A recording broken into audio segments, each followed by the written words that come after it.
After 30-something years of seeking, I can boil down everything that I've learned into one simple sentence.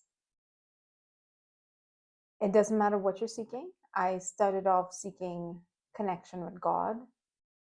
Then I moved on to, and I'm talking in my preteens, then I moved on to seeking godlike powers, went on to seeking miraculous abilities. Then as life went on, I tried to figure out the meaning of life. Then as I got depressed and dissatisfied with life, I tried to figure out how to find happiness, how to find peace, how to get rid of depression and anxiety, how to stop feeling fear, how to stop feeling anger. All of these questions can be summarized in one very, very simple sentence. The awareness of being is happiness. That's it.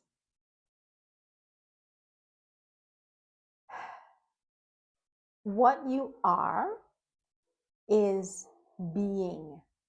You are consciousness. You are aware. You exist. And your nature is happy, blissful, content, at ease, peaceful.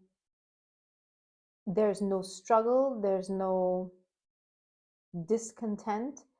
There's no upset. There's no anger. There's no dis-ease. There's no lack of peace. There's no disruption of peace. Your being is the state of happiness that you're trying to achieve. Your state of being is the peace that you're looking for. And the reason that you do not experience this in your day-to-day life is because you are not placing your awareness on this state of being. That's it. That's it. What is awareness? Awareness is your eyes. It's where you direct your consciousness. It's what you choose to experience. And if you look at very young children staring out the window or looking at their feet in a crib, they understand that being, awareness of being, is happiness. Somewhere along the road, you started to think that your grades were happiness, your looks were happiness, your activities, your candy, as you grew up, it changed from candy to alcohol, and then it changed to dessert, and then it changed to paycheck.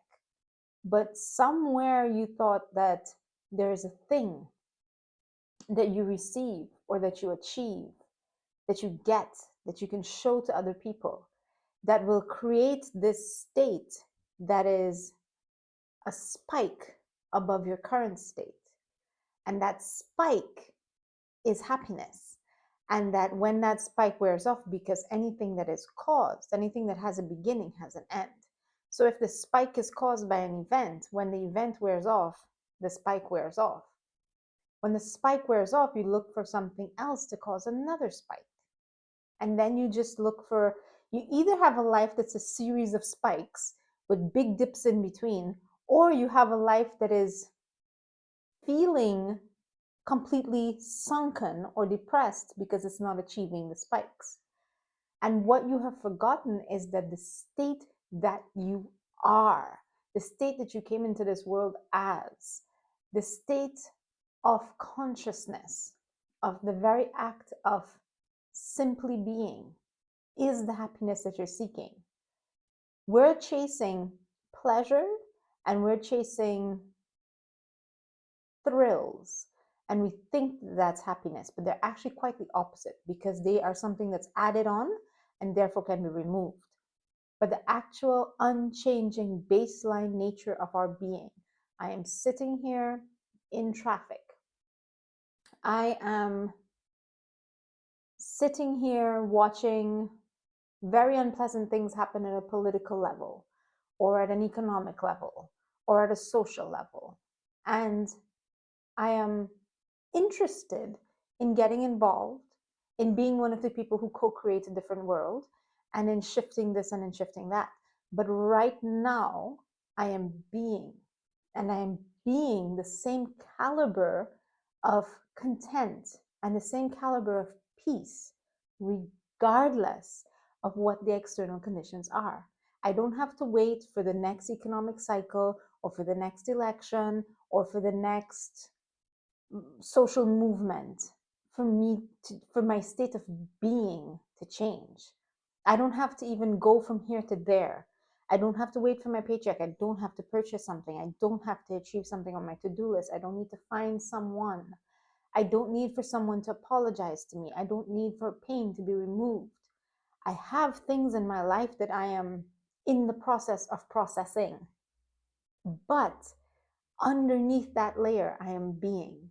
And being is in and of itself the highest level of contentment that we can experience.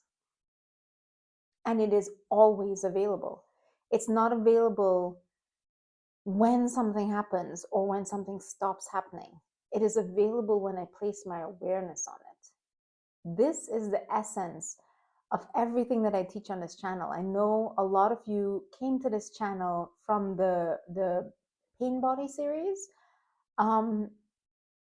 And what I'm trying to teach you in the Pain Body series, because I realize there's a lot of misunderstanding. I'm not saying avoidance of pain is bliss or happiness.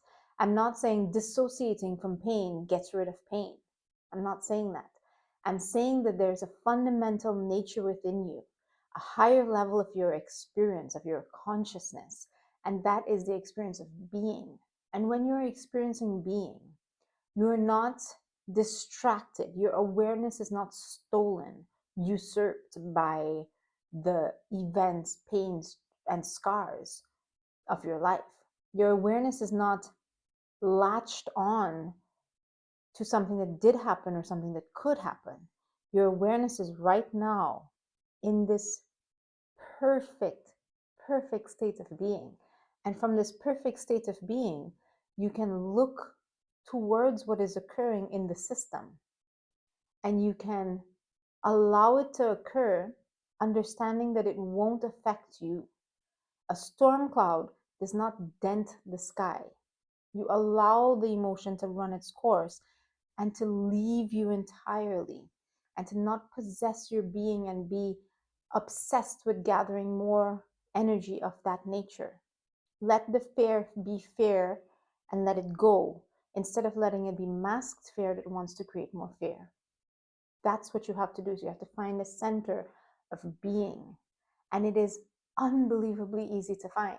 The problem is that our awareness has been captured by other things and has been captured by other things for so long that we can't believe how simple this is. I I recently wrote a book and I almost named the book Too Simple to Understand, because that's what we're dealing with. We're dealing with a truth that is so simple. The mind buckles and says, "Nah, it can't be that easy. It cannot be that easy." But it is. Look at every single ancient text, every single enlightened master, every single ancient wisdom out there, and what do they tell you? They tell you that the state of being is bliss, is heaven, is the highest consciousness, is the God within, is the state of where manifestation comes, where healing comes from, where joy comes from, where love and peace comes from. You are already what you seek. I'm not making this stuff up. Google it 1,000 times and tell me what answer you come up with. That is what it is. Ask AI. We have AI now. AI, read every single spiritual text in the world and summarize what it says. And it will say, Sat Chit Ananda. The experience of bliss, the experience of being is bliss. That's it. So, anyhow, that being said, all of what I teach on my channel focuses on this simple truth. I've recently written a book on it. You can find information in the description. It's called The Art of Being, a one-step journey towards finding peace, love, and joy. And I put that to be cute, but also to remind us that on this journey, the ego and the mind want to get busy doing. We want to believe that if we're super disciplined and super hardworking, and if we do all these breathing techniques, and if we eat a special diet, and if we climb the top of a mountain and go to a specific guru and attend an ashram and do all these morning routines and sadhana, we will attain being. But being is one step. Being is lift your awareness from where it is held captive and let it reside in being. That's it. It is one step. So I encourage you to have a look at the book and to stick with this channel, because I'm going to go through each and every facet of this one truth until we can grasp this, because this is the life that we're divinely entitled to. We should live a life with a smile. And that doesn't mean that we're seeking some sort of fake perfect life where nothing happens. But like my friend who recently passed from a terminal disease, you don't have to suffer what happens to you. Like my own self, who struggled with a terrible physical condition for a while, you don't have to be unhappy while you throw up. It's as simple as that. Whatever is happening inside your body or outside in your physical world doesn't have to change for bliss to arrive. It doesn't have to. Together, we will explore this. I hope this was helpful. Please let me know in the comments what you think of this, and thank you for joining me, and have a wonderful day.